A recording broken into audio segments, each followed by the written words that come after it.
রাত তখন 11টা বাজে। গ্রামের পরিবেশ। 11টা মানে অনেক রাত। বাড়ির সবাই ততক্ষণে ঘুমিয়ে পড়েছে। আমি সবেমাত্র রান্নাঘরের কাজ সেরে নিজের ঘরে এসেছি।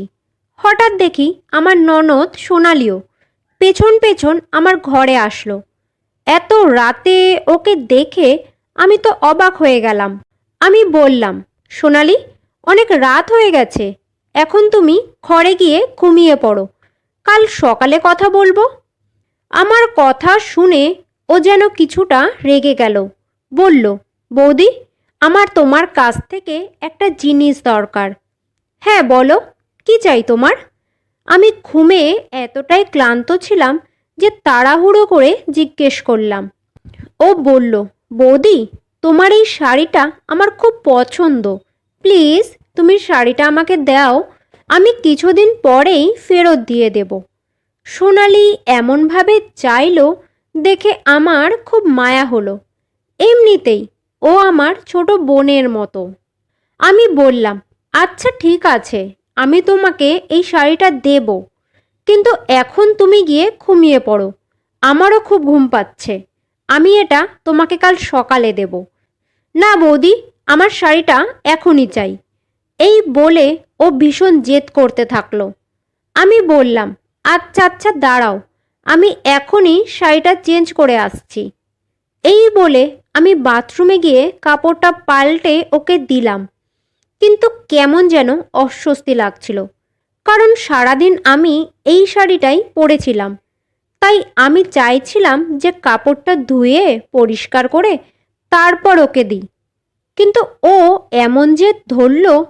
আমি ওকে আলমারি থেকে আরও কিছু শাড়ি দেখালাম, কিন্তু ও শুধু ওই শাড়িটাই নিতে চাইছিল। যাই হোক, আমি ওকে শাড়িটা দেওয়া মাত্রই ও তাড়াতাড়ি করে ঘর থেকে বেরিয়ে গেল। তখনই আমি খেয়াল করলাম, সোনালি ব্লাউজটা তো এখানেই ফেলে গেছে। এমনিতে এত রাতে কারোর ঘরে যাওয়াটা ঠিক দেখায় না, কিন্তু ও একটু আগেই তো আমার ঘর থেকে গেল। তাই আমি ব্লাউজটা হাতে নিয়ে ওর ঘরের দিকে গেলাম। গিয়ে দেখি ওর ঘরের দরজাটা খোলা, কিন্তু ও ঘরে ছিল না। এটা দেখে আমি অবাক হয়ে গেলাম। তারপর আমি শাশুড়ির ঘরে গিয়ে দেখলাম সোনালি ওখানেও নেই। আমি ভাবলাম, হে ভগবান, এত রাতে মেয়েটা কোথায় গেল? ঠিক তখনই বাইরের দরজার দিকে চোখ পড়ল। দেখি সোনালি বাইরে থেকে ভেতরে আসছে। আমি অবাক হয়ে জিজ্ঞেস করলাম, সোনালি, তুমি এত রাতে বাইরে কি করতে গেছিলে? আমাকে দেখে ও একটু ঘাবড়ে গিয়ে বলল, না বৌদি, আমি তো শুধু দরজাটা বন্ধ করতে গেছিলাম। আমি বললাম, বাইরের দরজা তো আমিই বন্ধ করে দিয়েছিলাম। আমার কথা শুনে সোনালির চোখে মুখে ভয় আমি স্পষ্ট দেখতে পাচ্ছিলাম। ও বলল, আসলে বৌদি, জানি না কি করে একটা বিড়াল ঢুকে গেছিল, ওকে তাড়াতে তাড়াতে আমি বাইরে চলে গেছিলাম। সোনালির কথাটা আমার ঠিক বিশ্বাস হলো না। তবুও অত রাতে আর বেশি কথা না বাড়িয়ে আমি ব্লাউজটা ওকে দিয়ে নিজের ঘরে চলে গেলাম, আর ওকেও বললাম ঘুমিয়ে পড়তে। আজ 1 সপ্তাহ হয়ে গেল সৌরভ কাজের সূত্রে বাইরে গেছে। আমি ওকে খুব মিস করছিলাম। ওর কথা ভাবতে ভাবতে আমি যে কখন ঘুমিয়ে পড়লাম বুঝতে পারিনি। সকালে যখন উঠলাম মাথাটা খুব ভারী ভারী লাগছিল, শরীরটা খুব ক্লান্তও লাগছিল আমার। তবুও আমি বাড়ির সব কাজ সেরে সবেমাত্র ফোনটা হাতে নিয়েছিলাম আমার মাকে ফোন করব বলে। তখনই সোনালি আমার ঘরে হাঁপাতে হাঁপাতে এলো আর বলল, বৌদি, আমার তোমার সাথে কিছু কথা আছে। আমি বললাম, কথা পরে শুনবো, আগে বলো তুমি এইভাবে হাঁপাচ্ছ কেন? তোমাকে এত ক্লান্তই বা দেখাচ্ছে কেন? আমি ওর চোখের দিকে তাকিয়ে দেখলাম ওর চোখ দুটো লাল হয়ে গেছে। আমি এগিয়ে গিয়ে ওর কপালটা ধরে দেখি ওর গায়ে জ্বর। সোনালি বলল, বৌদি, আমার শরীরটা খুব খারাপ লাগছে, জানি না কি হয়েছে, খুব দুর্বল লাগছে। আমি বললাম, তোমার তো খুব জ্বর এসেছে, চলো আমি তোমাকে ডাক্তারের কাছে নিয়ে যাচ্ছি। কিন্তু অনেক বলার পরেও ও ডাক্তারের কাছে যেতে চাইল না। সোনালি নিজের ঘরেই চলে গেল। আমি ওকে এক গ্লাস গরম দুধ আর একটা জ্বরের ওষুধ দিয়ে এলাম। তারপর দুপুরের রান্নাবান্না সেরে যখন সবাইকে খেতে দিলাম, তখন সোনালি খেতে এলো না। আমি ওকে খাওয়ার জন্য ডাকতে গেলাম, কিন্তু গিয়ে দেখি ঘরের দরজা বন্ধ। আমার অনেক ডাকার পরেও ও কোনো সাড়া দিল না। আমি গিয়ে কথাটা শাশুড়িকে বললাম। উনি বললেন, শরীরটা খারাপ তো, তাই হয়তো ঘুমোচ্ছে, থাক ছেড়ে দাও। আমিও আর কিছু বললাম না। কিন্তু সত্যি কথা বলতে আমার খুব চিন্তা হচ্ছিল। সেদিন একবারের জন্য আমি ওকে দেখতে পাইনি। পরের দিন সকালে সৌরভ বাড়ি ফিরল। এতদিন পর বরকে দেখে আমি তো খুবই খুশি ছিলাম। একটু বিশ্রাম নেওয়ার পর আমি সোনালির ব্যাপারে সৌরভকে সব বললাম। ওর সাথে সাথে সোনালির ঘরের দিকে গেল, আর অনেকবার ডাকাডাকি করার পরও ও দরজা খুলল না। সৌরভ বলল, হয়তো আমি ওকে নতুন মোবাইল কিনে দিইনি বলে ও আমার উপর রাগ করেছে। আমি বললাম, না, এমন কিছুই হয়নি। আসলে গত 2-3 দিন ধরে ও কারোর সাথেই কথা বলছে না, এমনকি নিজের ঘর থেকেও বেরোচ্ছে না। বাড়ির কাউকেই বলছে না যে ওর কি হয়েছে। এবার বাড়ির সবাই সোনালিকে নিয়ে ভীষণ চিন্তায় পড়ে গেল। অনেক বলার পর অবশেষে দুপুরে সোনালি ঘরের দরজা খুলল। ওকে দেখে তো আমরা সবাই অবাক। এ কি অবস্থা হয়েছে ওর! ওকে দেখেই মনে হচ্ছিল খুব অসুস্থ। মুখ ফ্যাকাশে, চোখের নিচে কালো দাগ, চুল এলোমেলো, যেন ঠিক করে দাঁড়াতেও পারছিল না ও। আমরা কিছু জিজ্ঞেস করব তার আগেই সোনালি অজ্ঞান হয়ে পড়ে গেল। আমরা তাড়াতাড়ি করে ওকে তুলে নিয়ে খাটে শোয়ালাম। তারপর জ্ঞান ফেরানোর জন্য ঠান্ডা জলের ঝাপটা দিলাম, ডাকাডাকি করলাম, কিন্তু কোনো কাজ হলো না। ও কোনো সাড়াই দিল না। আমি ওর হাতটা ধরে দেখলাম নাড়ি খুব ধীরে ধীরে চলছিল। আমরা আর সময় নষ্ট না করে তাড়াতাড়ি ওকে হাসপাতালে নিয়ে গেলাম। যাওয়া মাত্রই ওকে আইসিইউতে ভর্তি করা হলো। আমরা তো বুঝতেই পারছিলাম না হঠাৎ এমন কি হলো যে ওকে আইসিইউতে ভর্তি করতে হলো। ডাক্তার জানালেন সোনালির অবস্থা খুবই সংকটজনক, 24 ঘন্টা আইসিইউতে রাখতে হবে, তারপর ডাক্তার কিছু বলতে পারবে। আমরা সবাই হসপিটালেই বসেছিলাম। জানি না কেন হঠাৎ শাশুড়ি মা আমাকে বললেন, তুমিই হয়তো আমার মেয়েটাকে কিছু বলেছ, না হলে ও নিজেকে এইভাবে কেন ঘরে বন্ধ করে রাখবে। আমি শাশুড়ির কথার কোনো উত্তর দিলাম না। আর কী বা উত্তর দেব, আমি নিজেই বুঝতে পারছিলাম না যে কি হয়েছে। কয়েক ঘন্টা পর ডাক্তার জানালেন এখন সোনালির অবস্থা একটু ভালো, তবে ওর খুব যত্ন নিতে হবে। এই কথা শুনে শাশুড়িমা আবার আমার দিকে জানি না কেন সন্দেহের চোখে তাকিয়েছিলেন। এই সময় ওনাকে কিছু বলাটা ঠিক হবে না, তাই আমি চুপ করেই থাকলাম। যখন আমরা ওকে দেখতে রুমে গেলাম, দেখি ও অদ্ভুতভাবে বড় বড় চোখ করে ঘরের চারপাশে তাকিয়ে দেখছে। ওর চোখ মুখ কেমন যেন অস্বাভাবিক লাগছিল। ডাক্তার শুধু এটাই জানালেন ওর শ্বাসকষ্ট হচ্ছিল, নিঃশ্বাস আটকে যাচ্ছিল ওর, তাই হার্ট অ্যাটাক হওয়ার ভয় ছিল। আর একটু দেরি হলেই ওকে হয়তো বাঁচানো সম্ভব হতো না। এই কথা শুনে আমার শাশুড়ি আর সৌরভ খুব ভয় পেয়ে গেল, কিন্তু আমি বুঝতে পারছিলাম না যে হঠাৎ ওর এই রকম কেন হলো। 2 দিন পর সোনালিকে হসপিটাল থেকে ছেড়ে দেওয়া হলো। ডাক্তার জানালেন ওকে সব সময় খোলা বাতাসে রাখতে হবে, ওর খুব যত্ন নিতে হবে, সব সময় ওর সাথে কাউকে না কাউকে থাকতে হবে। আমরা ওকে বাড়িতে নিয়ে আসার পর ও সবসময় মনমরা হয়ে থাকতো। কারোর সাথে কথা বলতো না, কিচ্ছু জিজ্ঞেস করলেও উত্তর দিত না, বাইরে বেরোতে চাইতো না, শুধু নিজের রুমে থাকার জেদ করতো। আমরাও আর না পেরে ওকে ওর ঘরেই থাকতে দিলাম। ডাক্তার বলেছিলেন সোনালীকে সবসময় খুশি রাখতে, ওর সব কথা শুনতে।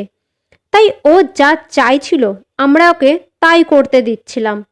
ও নিজের ঘরে গিয়ে কিছুক্ষণ পরই আবার দরজা বন্ধ করে দিল। অনেকক্ষণ কেটে যাওয়ার পরও যখন ও দরজা খুলল না, আমাদের একটু সন্দেহ হলো। অনেকবার ডাকার পর যখন ও দরজা খুলল, দেখি ওর আবার শ্বাসকষ্ট হচ্ছে, চোখ মুখ অস্বাভাবিক।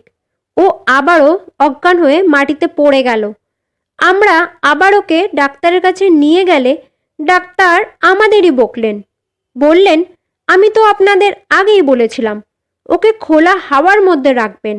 আপনারা কি আমার কথা বুঝতে পারেননি? বারে বারে যদি এইভাবে পেশেন্টের শ্বাসকষ্ট হয় তাহলে ওকে বাঁচানো সম্ভব হবে না। যে কোনো সময় অঘটন ঘটতে পারে। আমরা ডাক্তারের কথা শুনে খুব চিন্তায় পড়ে গেলাম। বুঝতে পারছিলাম না কি করব। তখন আমি সৌরভকে বললাম, সোনালীকে এইভাবে ঘরে একা থাকতে দেওয়া যাবে না, না হলে যে কোনো সময় অঘটন ঘটতে পারে। তখন সৌরভ বলল, তোমার একটাই কাজ, ও ঘর বন্ধ করে কি করে সেটা জানা। বন্ধ ঘরে এমন কি হয় যার জন্য ও ঘর থেকে বেরোতেই চায় না, সেটা আমাদের জানতেই হবে। অনেক চিন্তা করার পর আমার মাথায় একটা বুদ্ধি এলো। দুপুরে যখন সোনালী স্নান করতে গেল, আমি ওর ঘরের দরজা আর জানলায় ছোট ছোট ফুটো করে রাখলাম, যাতে ও যখন ঘরের ভেতর একা থাকে আমি যেন উঁকি মেরে দেখতে পারি ও এমন কি করে যার জন্য ও নিজের ঘর থেকে বেরোতেই চায় না। রাতে খাওয়ার পর সোনালী 1 মিনিটও দেরি না করে নিজের ঘরে চলে গিয়ে সাথে সাথে দরজাটা বন্ধ করে দিল। কিছুক্ষণ পর যখন সবাই ঘুমিয়ে পড়ল, আমি আস্তে আস্তে ওর ঘরের দিকে গেলাম আর বাইরে থেকেই দরজার ফুটো দিয়ে ভেতরে উকি দিতেই আমি তো অবাক হয়ে গেলাম। দেখি সোনালী মাটিতে বসে আছে আর ওর চারপাশে ঘরে প্রচুর মোমবাতি জ্বলছে। ও বিড়বিড় করে কি যেন বলছে। চুল খোলা, কপালে লাল রঙের তিলক পরা। ওকে দেখতে ভীষণ অদ্ভুত লাগছিল। এবার আমার কাছে সব কিছু পরিষ্কার হয়ে গেল। আসলে মোমবাতির ধোঁয়ায় ওর নিঃশ্বাস বন্ধ হয়ে যায়, কারণ মোমবাতির মধ্যে এক ধরনের কেমিক্যাল থাকে যার জন্য মানুষের শ্বাসকষ্ট হয়। আমি আর সময় নষ্ট না করে দরজা ঠকঠক করতে লাগলাম। সোনালী তাড়াতাড়ি করে নিজের চুল বেঁধে সব মোমবাতিগুলো নিভিয়ে খাটের তলায় রেখে দিল আর দরজা খুলেই রেগে বলল, কি হয়েছে? আমি বললাম, সোনালী, তুমি কিছুদিন আগে যে শাড়িটা নিয়েছিলে, কাল সকালে আমাকে ওটা পরে একটা প্রোগ্রামে যেতে হবে। শাড়িটা আমাকে দাও। এখন যদি ধুয়ে দিই সকালের মধ্যে শুকিয়ে যাবে। আমার কথা শুনে ও একটু নরম হয়ে বলল, বৌদি, আমি ওই শাড়িটা যে কোথায় রেখেছি মনে করতে পারছি না। তুমি না হয় আমার একটা শাড়ি নিয়ে পরো। দাঁড়াও, আমি দিচ্ছি। আমি বললাম, না না, আমি ওই শাড়িটাই পরবো। তুমি তাড়াতাড়ি খোঁজো। তখনই আমার চোখ পড়ল আলনার পেছনে। দেখি শাড়িটা ওখানেই ঝুলছে। আমি বললাম, আচ্ছা সোনালী, এত গরমের মধ্যে তুমি জানলা বন্ধ করে রেখেছো কেন? কমপক্ষে জানলার পর্দাগুলো সরাও, একটু হাওয়া ঢুকুক। ডাক্তার বলেছেন তোমাকে খোলা হাওয়ায় থাকতে। এই বলে আমি পর্দা সরাতে গেলাম। তক্ষুনি সোনালী আমার হাতটা ধরে চিৎকার করে বলল, বৌদি, নিজের কাজে মন দাও। আমি একদম ঠিক আছি। তাছাড়া আমি নিজের ঘরে পর্দা সরাবো কি না সেটা আমার ব্যাপার। তুমি তোমার নিজের কাজ করো। আমি আর বেশি কিছু না বলে চুপচাপ ঘরে চলে এলাম। একটা ছোট ব্যাপার নিয়ে ওর এইভাবে চিৎকার করাটা আমার ঠিক ভালো লাগছিল না, কারণ এর আগে কখনো ও আমার সাথে এইভাবে কথা বলেনি। সকালে উঠে সবার প্রথমে আমি সৌরভকে কাল রাতের সব ঘটনা বললাম, সাথে এটাও বললাম ওর শ্বাস কেন বন্ধ হয়ে যায়। সব শুনে সৌরভও অবাক হয়ে গেল। ও বুঝতে পারছিল না সোনালি এইসব কেন করছে। সৌরভ বলল, হয়তো সোনালি নিজের উপর কিছু পরীক্ষা করছে। সারাক্ষণ ফোনে এটা ওটা দেখে দেখো সেখান থেকেই কিছু শিখেছে কিনা। কিন্তু আমি ঠিক সৌরভের কথাটা মানতে পারছিলাম না। সোনালি বিনা কারণে এই সব করছে না। নিশ্চয়ই এর পিছনে কোনো রহস্য লুকিয়ে আছে। আমি আর কথা না বাড়িয়ে বাথরুমে চলে গেলাম। আর যে শাড়িটা কিছুদিন আগে সোনালিকে দিয়েছিলাম, গামলায় জল ভরে শাড়িটা ধুতে যাব, ঠিক তখনই আমার নজর পড়ল শাড়িতে কি যেন সাদা সাদা লেগে আছে। হাতে নিয়ে দেখি ডিমের খোসা, যার মধ্যে থেকে অদ্ভুত গন্ধ বেরোচ্ছে। আমার খুব রাগ হলো সোনালির ওপর। পুরো শাড়িটার একই অবস্থা করে রেখেছে ও। কি বিশ্রী গন্ধ বেরোচ্ছে। আমি তাড়াতাড়ি করে শাড়িটা ধুলাম, কিন্তু আমি লক্ষ্য করলাম সারা শাড়িতে ডিমের খোসা আর অদ্ভুত কিছু রং লেগে আছে, যার মধ্যে থেকে বিকট গন্ধ বেরোচ্ছিল। এবার আমি ঠিক করে নিলাম যে সোনালির ঘরের বন্ধ দরজার পেছনে লুকিয়ে থাকা আসল রহস্যটা আমাকে জানতেই হবে।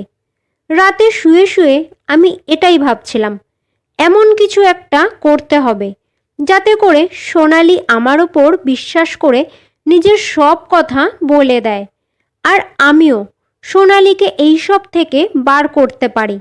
ঘড়ির কাঁটায় তখন রাত 2টো। আমি আর দেরি না করে ঘুমিয়ে পড়লাম। সকালে হঠাৎ করে আমার ঘুম ভেঙে গেল। শুনতে পেলাম আমার শাশুড়ির কান্নার আওয়াজ, আর সৌরভও জোরে জোরে কি যেন বলছে। আমি তাড়াতাড়ি করে উঠে বাইরে গিয়ে দেখি আশেপাশের বেশ কিছু পাড়া প্রতিবেশীও আমাদের বাড়িতে এসেছে। শাশুড়ি মা তো খুব কান্নাকাটি করছে। আমি এগিয়ে যেতেই দেখি আমার ননদ সোনালি মাটিতে পড়ে আছে, কোনো জ্ঞান নেই, মুখ দিয়ে রক্ত বেরোচ্ছে। আমি তাড়াতাড়ি করে সোনালির মাথাটা আমার কোলে রাখলাম। সৌরভ বলল, বোনকে দেখো, আমি গাড়ি বার করছি, ওকে হাসপাতালে নিয়ে যেতে হবে। তারপর আমরা ওকে হাসপাতালে নিয়ে গেলে ডাক্তার ওকে আবারও আইসিইউতে ভর্তি করালো। ডাক্তার বললেন সোনালির অবস্থা খুব সিরিয়াস, ওকে বাঁচাতে পারবে কি না এখনই বলা যাচ্ছে না। ডাক্তার অনেক টেস্ট করালো, কিন্তু ওর অসুখটা যে কি সেটাই ডাক্তার বুঝতে পারছিল না। ডাক্তার অনেক চেষ্টার পর ওকে কিছুটা সুস্থ করে তুলল। বাড়ি এসেও ও আগের মতোই একা একা চুপচাপ নিজের ঘরে বসে থাকতো। ওর ওই অবস্থা দেখে আমার শাশুড়ির তো কেঁদে কেঁদে অবস্থা খারাপ হয়ে গেছিল। কিছুতেই আমরা ওনাকে সামলাতে পারছিলাম না। কেউ বিশ্বাসই করতে পারছিল না একটা তরতাজা প্রাণ কিভাবে এই কটা দিনের মধ্যে এরকম হয়ে গেল। একদিন সৌরভ জোর করে সোনালিকে আমার মাসি শাশুড়ির বাড়িতে নিয়ে গেল। আমার তো সোনালির ওপর প্রথম থেকেই সন্দেহ ছিল যে কিছু একটা ব্যাপার আছে, যেটাও আমাদের কাছে লুকোচ্ছে। তাই ও বাড়ি ছিল না বলে এই সুযোগে আমি ওর ঘরে ঢুকে প্রমাণ খোঁজার চেষ্টা করলাম। অনেক খোঁজার পরেও কিচ্ছু পেলাম না। তখনই আমার নজর গেল ওর খাটের পাশে রাখা একটা বিরাট বাক্সের উপর। ও ওই বাক্সটায় সব সময় তালা লাগিয়ে রাখত। আমার সন্দেহ হলো এমন কি রাখা আছে ওই বাক্সে। আমি নিজের চুলের কাঁটা দিয়ে তালাটা খোলার চেষ্টা করলাম, কিন্তু তালা খুলল না।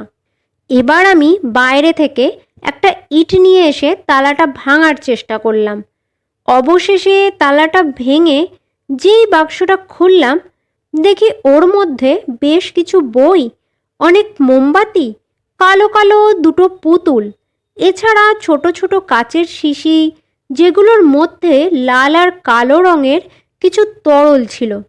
আর ছিল কিছু চুল, পাথর, হলুদ কাপড়। আমি যখন এক এক করে বইগুলো দেখতে থাকলাম, আমার তো মাথায় ঘুরে গেল। ওই বইগুলোতে বেশ কিছু মন্ত্র লেখা ছিল, আর ছিল অনেক টোটকা। তারপর আমার নজর গেল বাক্সের একদম কোণায় রাখা একটা ছোট্ট মাটির হাঁড়ির উপর।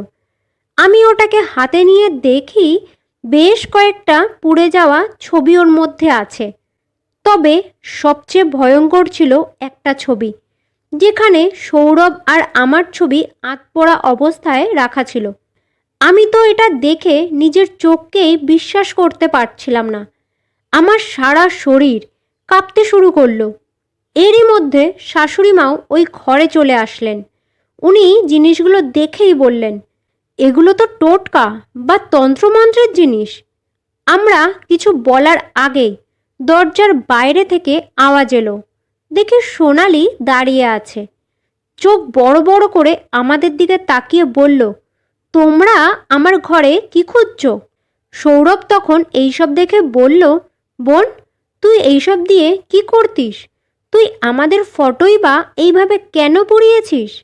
সোনালি হঠাৎ হাসতে শুরু করলো, বলল, বৌদি আমার খুব প্রিয় ছিল, কিন্তু যখন দেখলাম সবাই শুধু বৌদিকেই ভালোবাসে আর তুইও আর আগের মতন আমাকে ভালোবাসিস না, তখন আমার খুব ভয় হলো যদি আমি একা হয়ে যাই। ওর কথা শুনে আমরা তো হতবাক। সৌরভ বলল, সেই জন্য তুই আমাদের ক্ষতি করতে চাইছিলি? ও আমার দিকে তাকিয়ে বলল, না, তোদের না, শুধু বৌদির। কারণ এই মেয়েটা আসার পর থেকেই সবাই ওকেই ভালোবাসে। এটা বলতে বলতেই ও আবার জ্ঞান হারিয়ে ফেলল। আমরা আবার ডাক্তার ডাকলাম। তিনি এবার মনোবিদের কাছে দেখাতে বললেন। 1 সপ্তাহ ধরে চিকিৎসা করার পর জানা গেল সোনালি সিজোফ্রেনিয়ায় ভুগছে। ও ধীরে ধীরে নিজের মানসিক ভারসাম্য হারিয়ে ফেলেছে। ও এটাই ভেবে নিয়েছিল সবাই ওকে অবহেলা করছে, আগের মতন আর কেউ ওকে ভালোবাসে না। বেশ কয়েক মাস চিকিৎসা করার পর সোনালি ধীরে ধীরে সেরে উঠছে। এখন আরও আগের মতন নিজের ঘরে দরজা বন্ধ করে থাকে না। কিন্তু সেই রাতগুলোর কথা আজও আমি ভুলতে পারি না। একজন কাছের মানুষ যখন অজানার অন্ধকারে হারিয়ে যায়, তখন তার থেকে বড় ভয় আর কিছুই হতে পারে না। বন্ধুরা, আশা করছি আজকের এই গল্পটা আপনাদের ভালো লেগেছে। যদি গল্পটা ভালো লেগে থাকে তাহলে ভিডিওটাকে একটা লাইক আর চ্যানেলটাকে সাবস্ক্রাইব করার অনুরোধ রইল।